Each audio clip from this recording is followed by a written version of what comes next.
nga pala si Josh, 16 na taong gulang at nag-iisang anak sa aming pamilya. Balot sa problema ang aking pamilya. Tila ako'y naghahanap ng paraan para kami ay makalaya. Ngunit ang aking ina at ama ay laging nag-aaway at iyon ang aking nagiging dahilan kung bakit nawawalan ng gana. Walang araw na hindi nag-away ang aking ama at ina dahil lamang sa kadalasang pag-uwi ng aking ama na nakainom at halos wala nang mabigay na pera sa aking ina upang magamit para sa araw-araw na pamumuhay.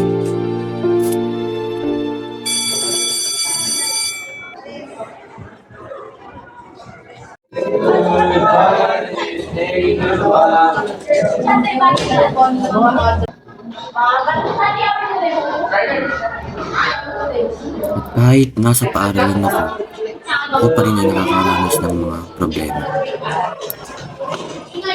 Ano? Sama ng tingin mo. Wala. Makalipas ang isang araw,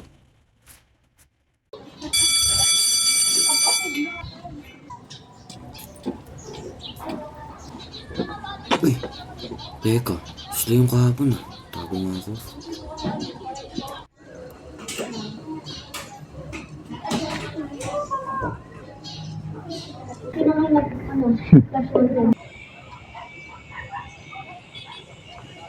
Uy! Tago-tago ka pa dyan ah. Tigilan nyo nga ako. Ano? Lumalaban ka pa. Tara doon. Lumalaban ka kanina ah.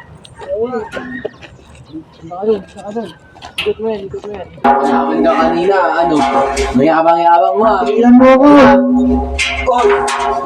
Yabang-yabang mo kanina ah. Ano? Halika dito. Pasok natin. Sige. Hoy! Bumalik ka dito. May bago na naman akong biktima. At nagpatuloy-tuloy ang kanilang pang-aapi at isang araw umuwi akong may malubhang pasa sa muka.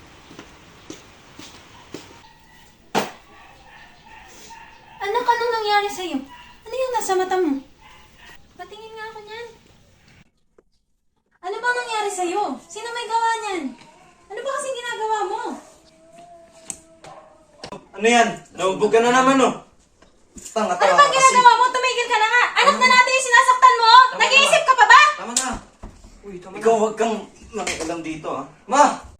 Huwag mo kang ginaganyan si mama. Ikaw isa ka rin. Tangina mo. At kahit sawang-sawa na ako sa ganitong sitwasyon, pilit pa rin ang aking pagbangon sa araw-araw.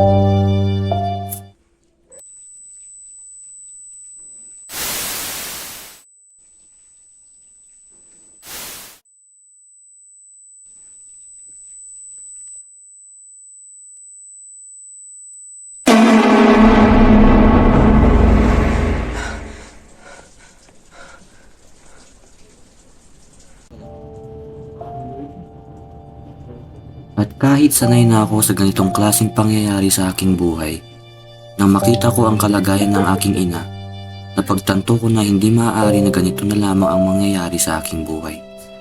Sapagkat kailangan kong kumilos at umasa sa pagbabago. At hindi maaaring ilagay ko na lang ang lahat sa kamay ng ating Panginoon na iniisip na mayroong tamang panahon para mabago ang sitwasyon. At dito ko na nga sinimulan ang pagkikilos sa pamamagitan ng Sawang-sawa na ako. Hindi na ako magpapapay sa kanila.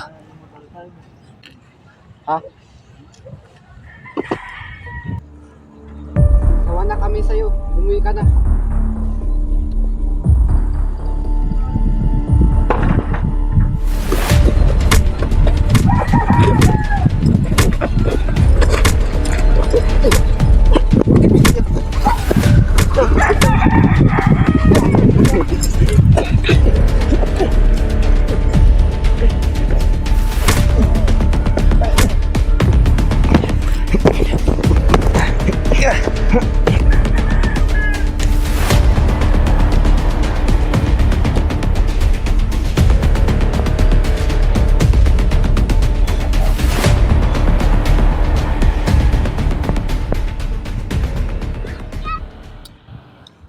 takot pala kayo eh.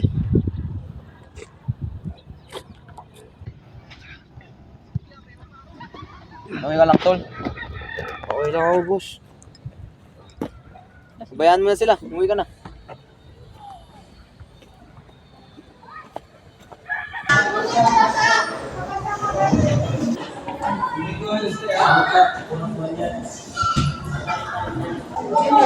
Gusto ka na?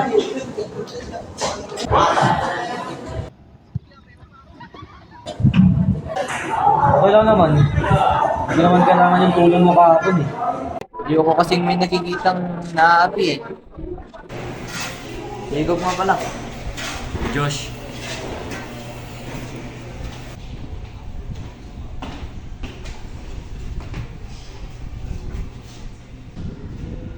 Di ba sila yun?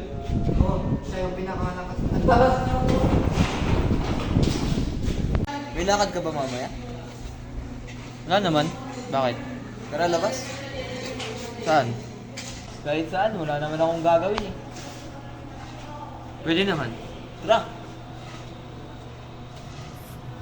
Naging magkaibigan kami ni Jacob hanggang sa puntong nilabas ko sa kanya Ganun ang pa rin takbo ng nangyayari sa buhay ko. buhay eh. Kumusta yung estado sa buhay, tol? Problema pa rin, tol. Walang araw na wala kaming problema. Tatay ko umuwi ng lasing kada araw. Hindi namin alam kung bakit. Inaabuso kaming dalawa ng nanay ko. Tas pera rin. Halos araw-araw kami namumblema ng pera. Pera? Oh! Saan ang galing yan, tol? Pera lang pala hinahanap mo eh. Walang problema yan. Oh. Alam mo ba kung saan nanggaling to? May grupo kasi kami. Ito ang bunga ng mga ginagawa namin. Anong klaseng grupo yan, tol? Huwag mo nang tanungin. Basta, kung sumali ka, ibibigay ko sa'yo to. Isa ka rin.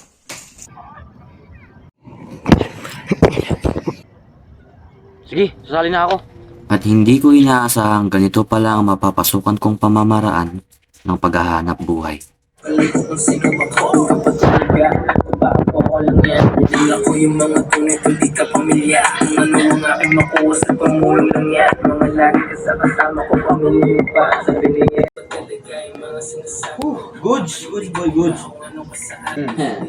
Tutuwa ka sa akin dito, may ganda akong balita. Ano ba yan? Kinita natin sa mga transaksyon natin, no? Laki niya, no? Laki niya tol. Tama, galing mo ah. Siyempre, tol, makakasa ka sa akin. Oh, tubo mo.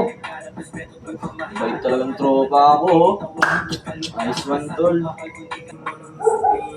Bago na naman, tol, ah. Dami nito, oh. Bigay mo yan ng gusto, ah. Siyempre, tol, makakasa ka sa akin. Dito na nga unti-unting nagbabago ang tadhana ng aking buhay. At sa gabing ito, hindi ko inaasahan na ito na pala ang magiging huli sa lahat ng aking desisyon sa buhay. Siyempre man.